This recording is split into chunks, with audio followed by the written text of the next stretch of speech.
Johor Plantations Group berhad mencatatkan keuntungan bersih sebanyak 75.27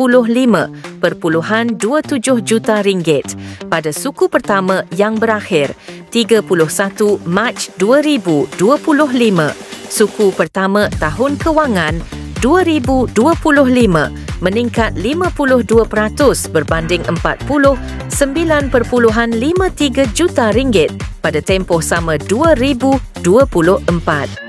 Syarikat tersebut berkata, lonjakan itu berikutan harga tinggi minyak sawit mentah MSM dan isi rong sawit PK, dengan hasil juga meningkat 15.4% kepada 340.3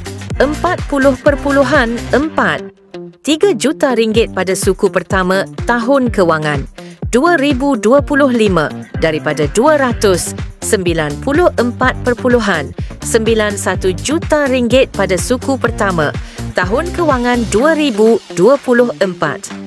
Perolehan sesaham EPS pada suku berkenaan meningkat kepada 3.04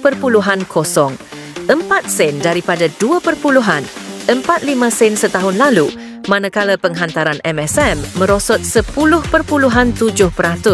daripada 62,925 tan metrik MT pada suku pertama tahun kewangan 2024 kepada 56,203 tan metrik MT pada suku pertama tahun kewangan 2025. Penghantaran PK merosot 4.6% sejajar dengan aliran industri, namun walaupun pengeluaran lebih rendah, kumpulan ini terus menghasilkan keputusan kewangan kukuh, kata Johor Plantations dalam makluman kepada Bursa Malaysia.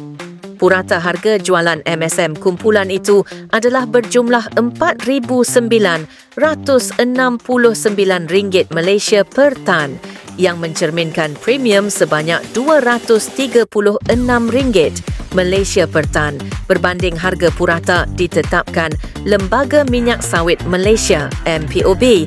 Lembaga Pengarah Johor Plantations turut mengisytiharkan dividen interim sebanyak 1 sen sesaham bagi suku tersebut yang perlu dibayar pada 24 Jun 2025. Pengarah urusannya, Muhammad Faris Adli Syukri, berkata kumpulan itu kekal yakin dengan prospek tahun ini dan komited untuk mengekalkan pembayaran dividen tahunan minimum sebanyak 50% daripada keuntungan selepas cukai dan faedah minoriti PATAMI.